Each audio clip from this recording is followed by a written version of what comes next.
আর অন্যদিকে নজর রাখবো দাঁতনের দিকে, কারণ সেখানে আবার মদের থেকে ভাঙচুর চলে। দীর্ঘদিন ধরে নাকি গ্রামের মধ্যে অবৈধভাবে মদের দোকান চালানোর অভিযোগ রয়েছে, আর স্থানীয় যুবকরা নেশায় আসক্ত হয়ে পড়ছে বলেও দাবি করছেন স্থানীয়রা, আর সে কারণেই তাদের এই বিক্ষোভ। আরো ডিটেল শঙ্কর জানাতে পারবে। শঙ্কর, কি পরিস্থিতি, স্থানীয়রা কি দাবি করছেন? কিন্তু তারা বলছেন যে বারবার প্রশাসনকে জানিয়েও সুরাহা হয়নি, কেন এই অভিযোগ তাদের?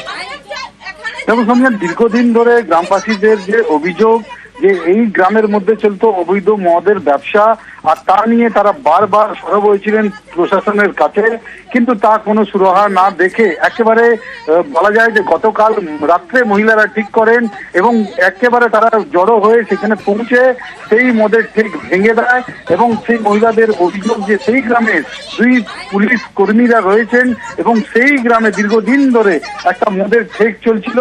বারবার পুলিশ প্রশাসনকে জানিয়েছে, স্থানীয় প্রশাসনকে জানিয়েছে, কিন্তু কোনো কাজ না হওয়ায় স্থানীয় মহিলারা তারা রাত্রেবেলা উদ্যোগ নেয় এবং তারা ঠিক করেন যে এই যে গ্রামের মধ্যে এই যে মদের দোকান, তাতে অসুস্থ হয়ে পড়ছেন ছোট যুবক থেকে বড় ব্যক্তিরা, আর তাতেই প্রচুর ক্ষতি হচ্ছিল সাধারণ পরিবারের।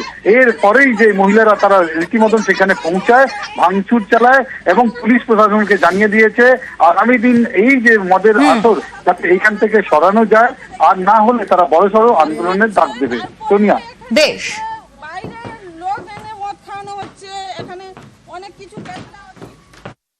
আমাদের গ্রামে মদের দোকান হয়েছে 4-5টা, তাই জন্য আমাদের বাচ্চাদের, আমাদের বাড়ির মানুষদের সবার ঘরে অশান্তি, পড়াশোনার বাচ্চাদের খারাপ হচ্ছে, তাই জন্য আমরা আন্দোলন করছি।